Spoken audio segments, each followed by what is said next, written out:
Friends, ये देखिए मिर्ज़ापुर में काफ़ी तेज़ बारिश, लगातार 4 दिनों से बारिश हो रही है। काफ़ी तेज़ बारिश हो रहा है। वीडियो में शायद ही आप लोगों को समझ में नहीं आए, लेकिन बारिश बहुत तेज़ है। अभी सुबह के 7 बज रहे हैं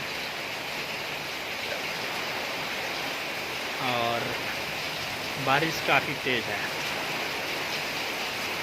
मौसम भी एकदम सुबह से बना हुआ था, आप लोग देख सकते हैं।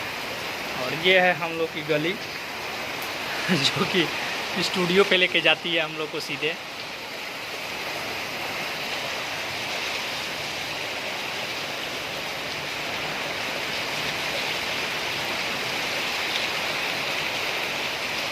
और ये है अमरूद का पेड़, जो कि नहीं बोलते हैं पत्थर पे दूब जामना, वही हाल है यहाँ।